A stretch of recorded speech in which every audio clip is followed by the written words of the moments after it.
Brigadier साहब, दिफाई सनत के हवाले से पाकिस्तान बड़ा अपना नाम रोशन कर रहा है।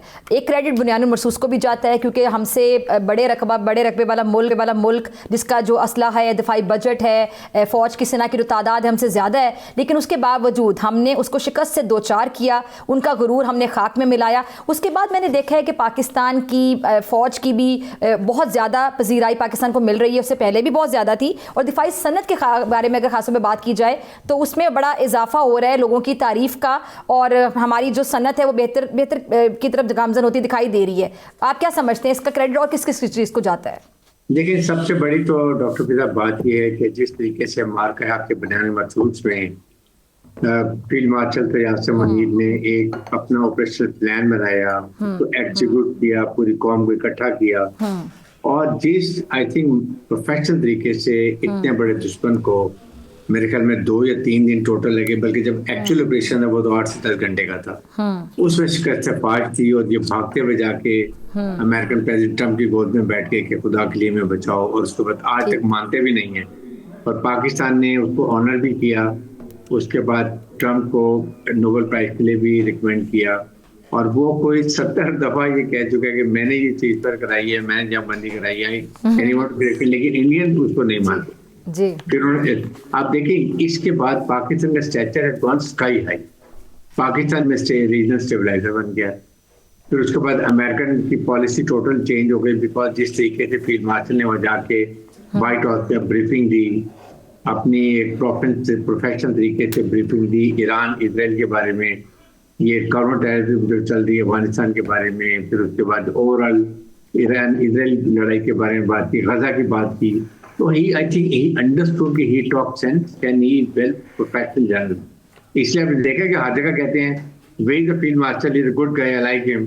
तो इससे ये पाकिस्तान का स्टेचर ऑटोमेटिकली बहुत हाई हो गया। फिर मिडिल ईस्ट की कंट्री ने देखा कि जिस तरीके से हमारे पायलट्स ने और हमारी मुसल्लह फौज ने जिस महारत से इंडिया के राफेल को इनफेक्टिव किया, उनकी एयरफोर्स को ग्राउंड कर दिया, तो वो जो J-17 और J-10 उनकी जो ऑपरेशन परफॉर्मेंस थी, अब वो ज्यादा I would give credit to our air force pilots also, और टेक्नोलॉजी को भी दें, मशीन को भी दें।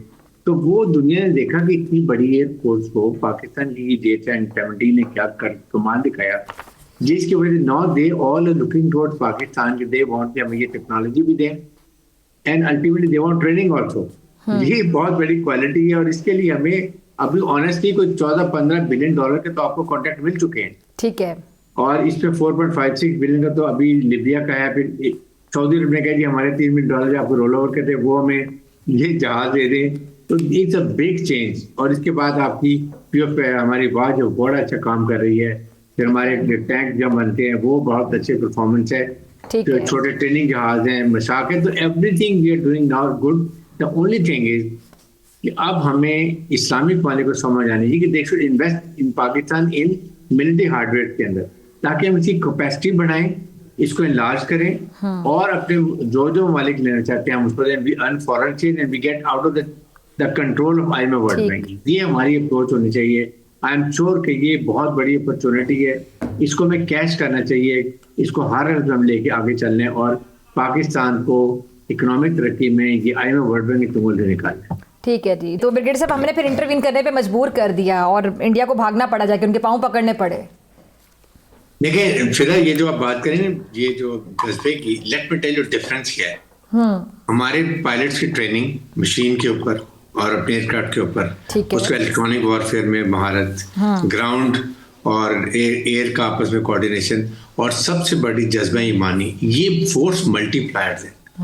अगर उनके 6 जहाज है तो ये हमारा एक जहाज इज एनफ फॉर देम, क्योंकि ये जो फोर्स मल्टीप्लायर है ना, सब this give lot of confidence. और ये हमने इनको इस लड़ाई में प्रूव किया कि यू कैन नॉट मैच अस। ठीक, चाहे वो हमारी ग्राउंड हो या हमारा एयर हो, इसमें कोई कंपैरिजन नहीं हो। जिस तरीके से इतनी बड़ी फौज को गरूर मिट्टी में मिला है, honestly it is beyond explanation. And let's give lot of credit to our army chief को और एयर चीफ को, जिस तरीके से उन्होंने कोऑर्डिनेशन में ट्राई सर्विस पे जो कोऑर्डिनेशन दी और नेवी के साथ दी, वो एक कमाल महारत थी कि इंडिया को जरूरत नहीं है कि उसके बाद बिल्कुल इनकी एयर तो बिल्कुल खत्म हो गई थी, we were enjoying air priority. दूर एयर बॉर्डर से ये पीछे अपने जहाज ऑपरेट कर रहे थे। अब इमेजिन कर ले, एग्जैक्टली ये 15 से इतने डरे हुए थे। तो मेरे ख्याल में अब वक्त ही है कि इस चीज को हमने अपने आप को लेके आगे चलने। हमें अपने वो जो हमारे इस्लामिक वाले को जो बहुत पैसा जो इन्वेस्ट करते हैं अमेरिका में, यूरोप में, वी हैव टू कन्विंस के आप come and invest in Pakistan. ठीक है, मिलिट्री हार्डवेयर, ताकि आप डिपेंडेंट हुए। देखें पूरे मिडिल ईस्ट पर इस वक्त अगर जनजाहिद भी और माशा आफ्ताब भी ये कंफर्म करेंगे कि पूरे मिडिल ईस्ट के ऊपर जो है ये अमेरिका का कब्जा है। हर जगह पर उनका या बैरीवेड है, या उनके बूट्स हैं, या एयर डिफेंस सिस्टम है, या जहाज खड़े हैं, मीन दे टोटली कंट्रोल्ड। इसलिए दे मस्ट डाइवर्सिफाई देमसेल्व्स, अपने वो निकले इस जंगल से। एंड दैट इज ओनली कि अब इस्लामिक कंट्री से आए, वहाँ इन्वेस्टमेंट करें and make a strong unified Islamic force जो आपको सपोर्ट कर सके। ठीक है जी। फिर गेडी साहब, मैं आपसे जानना चाहूँगी JF-17 थंडर, इसकी ज़रा खुसूसियात पे रोशनी डालिएगा।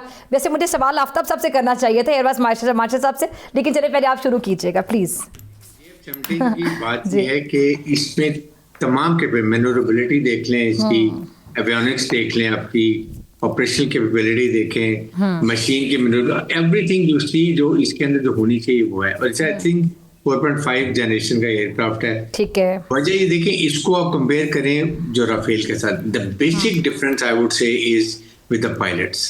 पायलट्स ने एक राफेल को तबाह करके रख दिया, जो कि एक दुनिया का मशहूर तरीन एयरक्राफ्ट था। अरे बेगम सॉरी, मैं बात कर रही, आपने बड़ी छोटी सी बात की, लेकिन आपने वो कहते ना कि समंदर को कूजे में बंद कर देना, आपने कहा कि बेसिक डिफरेंस राफेल और इसका है कि पायलट। अब आप देखें J-17 को दुनिया ने इतना जानती थी, इस मार्के के बाद सी वेल J-17 एंड J-10, और फिर उसके कंपैरिजन में आप दुबई में एयर शो देखें, वहां पर जाकर जो इसने अपनी वहां पे मैन्यूवरेबिलिटी दिखाई है और टोटल जो वहां पे एक्रोबैट्स दिखाए हैं और सारी इसकी परफॉर्मेंस पता चली है। और वर्षी तेजा ने वहां रही से कसर बराबर कर दी, जिसको 40 साल लगे रिसर्च डेवलपमेंट में उनको इसको लाने के लिए। अच्छा बिगड़ साहब, एक सवाल है कि ये बात बहुत कम लोग कर रहे हैं, मैं ये जानना चाहती हूँ कि आखिर क्या वजह इनके पायलट्स जो हैं वो जहाज उड़ाते हुए क्यों, क्या उनके अंदर चले जज्बा मिसिंग हो सकता है, क्या कोई साइकोलॉजिकल नफ्सियाती प्रेशर है?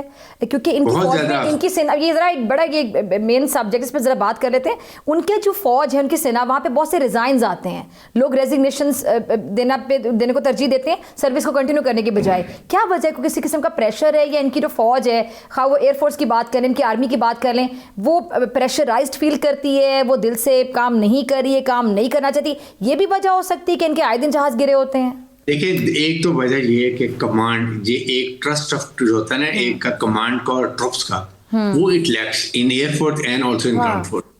सबसे बड़ी तो बेसिकली ये बात है, जब कॉन्फिडेंस कम हो जाए तो फिर तो काम आपका नहीं हो सकता ना। आप दुनिया में सबसे ज्यादा जो इस वक्त देख लें, जो सुसाइड रेट है वो इंडियन ट्रुप्स का है, जो वहां पर दुनिया में, ठीक है। नंबर 2, उसके साथ आप ये देखें कि पायलट्स में इंडिया में तकरीबन 8 से 9 स्क्वाड्रन जो है ना वो उनके कम है। पायलट्स आज ज्वाइन नहीं कर रहे हैं, they are scared of Pakistan air force and also उनको अब ट्रस्ट नहीं है कि जी हमें इतना पहले इतने ज्यादा इंसिडेंट हो चुके हैं कि they do not confront with Pakistan air force. ये बेसिक ये डिफरेंस है। और थर्ड, ये तेजर के साथ जो हुआ और उनके ऑर्डर्स कैंसिल हो गए, वो ऑर्डर पाकिस्तान को मिल गए। आप ये इमेजिन करें, this is the basic difference, it is man behind the machine, कि वो उसको चलाता कैसे है, जज्बा कितना है, ट्रेनिंग कितनी है, और उसको कॉन्फिडेंस कितना है अपने कमांडर्स के ऊपर, जो पीछे बैठ के कंट्रोल रूम में खुद अगर एयर चीफ बैठा हो या फील्ड मार्शल बैठा हो पीछे और अपने डायरेक्ट कम्युनिकेशन हो, see it's a force multiplier. This is the basic. ठीक है जी।